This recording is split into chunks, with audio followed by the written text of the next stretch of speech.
Hey, what's going on, guys? So today I played a game and I had this position on the board and I was able to win very easily. But what I want to do in this video is show you the difference between this position, which is an absolute win, and this one in which we move a pawn to the side, and why is this position a draw.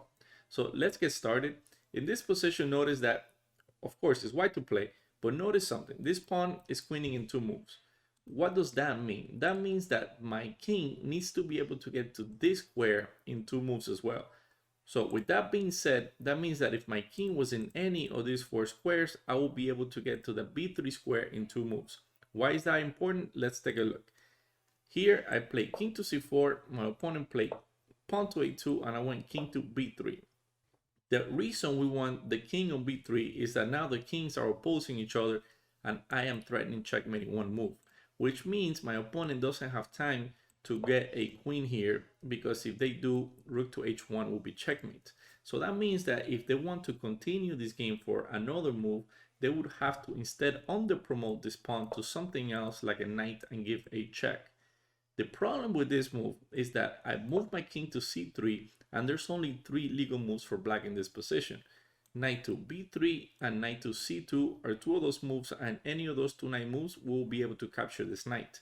And the other legal move will be king to c1, and then again the kings will be opposing each other and rook to h1 will be checkmate. My opponent in this position resigned, but let me show you now what happens if the pawn is moved a square to the side. It's no longer on a3 like we had in the previous position. Again, what we need to do here is get our king to this square. That way the kings can be opposing each other and we can threaten the checkmate on h1. The problem with this is that once our king gets there, again, our opponent is not going to get a queen or a rook because of the checkmate threat. But when they get a knight here now, this check allows, you can go king here, but this allows this knight to have an extra move. Remember, in the previous position, the knight only had two moves. Here we have an extra move and we can go knight to a3 and our knight is not getting trapped. Because of this, this is a theoretical draw now. If the king returns to c3, we can go ahead knight to b1 and repeat the position. And if the rook gives a check, we can escape via b2, b3 and continue the game. And every time this king tries to get closer, we can use this knight to give a check and push the king back.